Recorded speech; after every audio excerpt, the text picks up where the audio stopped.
అందరికీ నమస్కారం.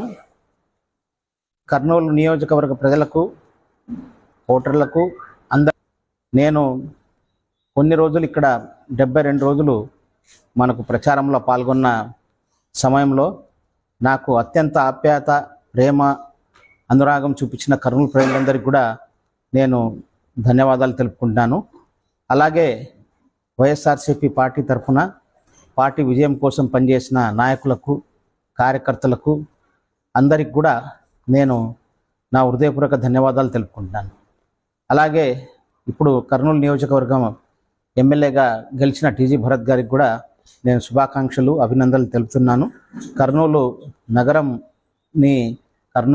నగరాన్ని అభివృద్ధి వైపు ఆయన తీసుకెళ్తారని, కర్నూలు ప్రజల సమస్యల్ని ఆయన తీరుస్తారని చెప్పేసి నేను నమ్ముతున్నాను. ఆయన్ని చేయాలని నేను కోరుకుంటున్నాను. అలాగే ప్రజాస్వామ్యంలో ప్రజా తీర్పుని ప్రతి ఒక్కరూ స్వాగతించాల్సిందే. ప్రజలు రాష్ట్రమంతటా మార్పు కోరుకుంటున్నట్టుగా నిన్నటి ఎన్నికలు తెలియజేస్తున్నాయి. అలాగే ప్రజాస్వామ్యం అనేది మనకు democracy is a great leveller. It votes people into power, it votes people out of power అని ఇంతకుముందు ఒక పెద్ద నాయకుడు చెప్పినట్టు మనకు ఈ